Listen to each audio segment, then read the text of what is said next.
ఒక అద్భుతమైన కథ ఉంది. అది ఒక దేవతకు గోవుల మందకు మధ్య జరిగిన సంభాషణ. ఈ కథ మహాభారతం నుండి మనకు అందింది. ఇది కేవలం ఒక కథ కాదండి, మన సంస్కృతిలో గోవు స్థానాన్ని నిర్దేశించిన ఒక దివ్య సంవాదం. కథలోకి వెళ్లితే, ఐశ్వర్యానికి అధిదేవత సాక్షాత్తు శ్రీ మహాలక్ష్మి ఒకనాడు ఆవుల మంద దగ్గరకొస్తుంది. ఆమె ముఖంలో చెప్పలేని అలసట, మానవలోకంపై తీవ్రమైన విరక్తి ప్రస్ఫుటంగా కనిపిస్తున్నాయి. అప్పుడు లక్ష్మీదేవి తన ఆవేదనను ఇలా వెళ్లగక్కుతోంది: నేను మానవుల ప్రవర్తనతో విసిగిపోయాను.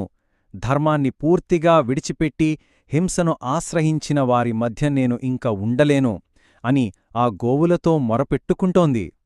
కాని ఇక్కడొక ఆశ్చర్యకరమైన విషయం జరిగింది. ఆవులు వెంటనే అంగీకరించలేదు. పైగా అవి లక్ష్మీదేవిని చంచల అని సంబోధించాయి.